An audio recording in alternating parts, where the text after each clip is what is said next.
शुरू करते हैं सोमवार व्रत कथा। एक साहूकार बहुत धनवान था।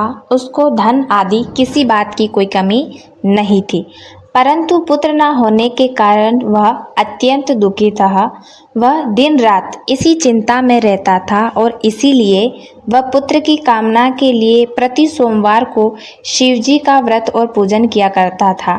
संध्या काल को शिवजी के मंदिर में जाकर दीप जलाया करता था। उसके इस भक्ति भाव को देखकर एक समय श्री पार्वती जी ने शिवजी महाराज से कहा, हे महाराज, ये साहूकार आपका अनन्य भक्त है और सदैव आपका व्रत और पूजन बड़ी श्रद्धा से करता है, अतः इसकी मनोकामना पूर्ण करनी चाहिए। शिवजी ने कहा, पार्वती जी, ये संसार कर्म क्षेत्र है। जैसे किसान खेत में बीज बोता है वैसा ही फल काटता है, उसी प्रकार संसार में जो जैसा कर्म करता है वैसा ही फल उसे भोगना पड़ता है। पार्वती जी ने अत्यंत आग्रह से कहा, महाराज, जब ये आपका ऐसा भक्त है और यदि इसको किसी प्रकार का दुख है तो उसको अवश्य दूर करना चाहिए, क्योंकि आप तो सदैव अपने भक्तों पर दया करते हैं, उनके दुखों को दूर करते हैं। यदि आप ऐसा नहीं करेंगे तो मनुष्य क्यों आपकी सेवा व्रत पूजन करेंगे। पार्वती जी का ऐसा आग्रह देख शिवजी महाराज प्रसन्न होकर कहने लगे, हे पार्वती, इसके कोई पुत्र नहीं है। इसी पुत्र चिंता से ये बहुत दुखी रहता है। इसके भाग्य में पुत्र ना होने पर भी मैं इसको पुत्र प्राप्ति का वर देता हूँ, परंतु वह पुत्र केवल 12 वर्ष तक ही जीवित रहेगा। इसके पश्चात वह मृत्यु को प्राप्त होगा। इससे अधिक मैं इसके लिए और कुछ भी नहीं कर सकता। ये बात साहूकार सुन रहा था। इससे उसको ना कुछ प्रसन्नता हुई और ना कुछ दुख हुआ। वह पूर्वत वैसे ही शिवजी महाराज का सोमवार का व्रत और पूजन करता रहा। कुछ समय व्यतीत हो जाने पर साहूकार की स्त्री गर्भवती हुई और 10वें महीने में उसके गर्भ से अति सुंदर पुत्र की प्राप्ति हुई। साहूकार के घर में बहुत खुशियां मनाई गई, परंतु साहूकार ने उसको केवल 12 वर्ष की आयु जानकर अधिक प्रसन्नता प्रकट नहीं की और ना ही किसी को भेद बताया।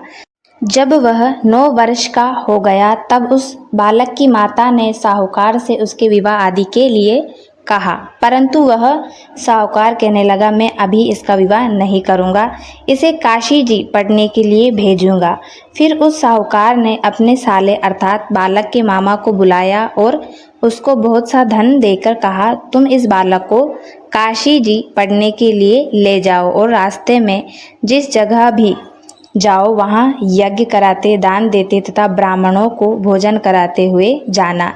इस प्रकार वह दोनों मामा भांजे सब जगह यज्ञ कराते और ब्राह्मणों को भोजन कराते जा रहे थे।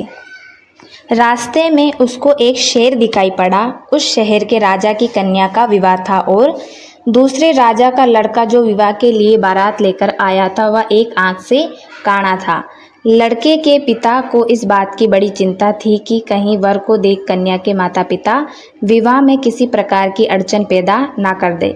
इस कारण जब उसने साहूकार के लड़के को देखा तो मन में विचार किया कि क्यों ना दरवाजे के समय पर इस लड़के से वर का काम ले लिया जाए। ऐसा विचार कर राजा ने उस लड़के और उसके मामा से कहा तो वह राजी हो गए और साहूकार के लड़के को स्नान आदि करा, वर के कपड़े पहना तथा घोड़ी पर चढ़ा दरवाजे पर ले आए और बड़ी शांति से सब कार्य हो गया। अब वर के पिता ने सोचा, यदि विवाह का कार्य भी इसी लड़के से करा लिया जाए तो क्या बुराई है। ऐसा विचार करके उसके मामा से कहा, यदि आप फेरे और कन्यादान का काम भी करा दे तो आपकी बड़ी कृपा होगी और हम इसके बदले में आपको बहुत सा धन देंगे। उन्होंने स्वीकार कर लिया और विवाह का कार्य बहुत ही अच्छी तरह से हो गया। परंतु जिस समय लड़का जाने लगा तो उसने राजकुमारी की चुनरी के पल्ले पर लिख दिया कि तेरा विवाह तो मेरे साथ हुआ है, परंतु जिस राजकुमार के साथ तुमको भेजेंगे वह एक आंख से काना है और मैं तो काशी जी पढ़ने के लिए जा रहा हूँ। उस राजकुमारी ने जब अपनी चुनरी पे लिखा हुआ पाया तो उसने राजकुमार के साथ जाने से इनकार कर दिया और कहा, ये मेरा पति नहीं है, मेरा विवाह इसके साथ नहीं हुआ है, वह तो काशी जी पढ़ने गया है। राजकुमारी के माता पिता ने अपनी कन्या को विदा नहीं किया और बारात वापस चली गई। उधर सेठ का लड़का और उसका मामा काशी जी पहुंच गए। वहां जाकर उन्होंने यज्ञ कराना और लड़के ने पढ़ना शुरू कर दिया। जब लड़के की आयु 12 वर्ष की हो गई तब एक दिन उन्होंने यज्ञ रच रखा था। लड़के ने अपने मामा से कहा, मामा जी आज मेरी तबीयत कुछ ठीक नहीं है। मामा ने कहा, अंदर जाकर सो जाओ। लड़का अंदर जाकर सो गया और थोड़ी देर में उसके प्राण निकल गए। जब उनके मामा ने आकर देखा कि वह मुर्दा पड़ा है, उनको बहुत दुख हुआ और उसने सोचा कि मैं अभी रोना पीटना मचा दूंगा तो यज्ञ का कार्य अधूरा रह जाएगा। अतः उसने जल्दी से यज्ञ का कार्य समाप्त कर ब्राह्मणों के घर जाने के पश्चात रोना पीटना आरंभ किया।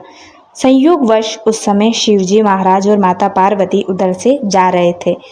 जब उन्होंने जोर जोर से रोने पीटने की आवाज़ सुनी तो पार्वती जी शिवजी को आग्रह करके उसके पास ले गई और सुंदर लड़कियों को मरा हुआ देखकर कहने लगी, महाराज ये तो उसी सेठ का लड़का है जो आपके वरदान से पैदा हुआ था। शिवजी ने कहा, पार्वती जी इसकी आयु इतनी ही थी सो भोग चुका। पार्वती जी ने कहा, महाराज कृपा करके इस बालक को और आयु दो, नहीं तो इसके माता पिता तड़प तड़प कर मर जाएंगे। पार्वती जी के इस प्रकार बार बार आग्रह करने पर शिवजी ने उसको वरदान दिया और शिवजी महाराज की कृपा से लड़का जीवित हो गया।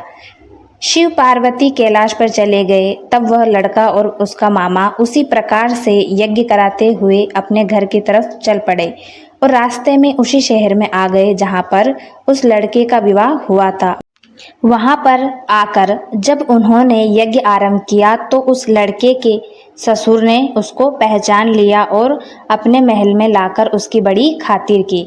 साथ ही बहुत सारा धन और दासियों सहित बड़े आदर और सत्कार के साथ अपनी लड़की और जमाई को विदा किया।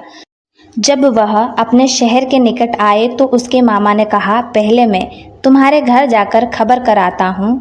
उस समय उसके माता पिता घर की छत पर बैठे हुए थे और उन्होंने प्रण कर रखा था कि यदि हमारा पुत्र सकुशल घर आया तो राजी खुशी नीचे आ जाएंगे, नहीं तो छत से गिरकर अपने प्राण दे देंगे।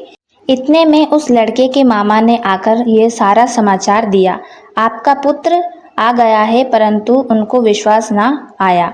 तब उसके मामा ने शपथ पूर्वक कहा, आपका पुत्र अपनी पत्नी तथा बहुत सारा धन लेकर आया है। साहूकार ने बड़े आनंद के साथ उसका स्वागत किया और वह बड़ी प्रसन्नता के साथ रहने लगे।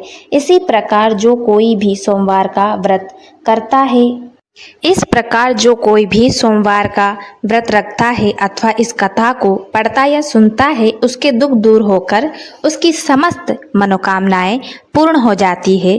इससे इस लोक में नाना प्रकार के सुख भोग कर अंत में सदाशिव लोक की प्राप्ति हुआ करती है। हर हर महादेव।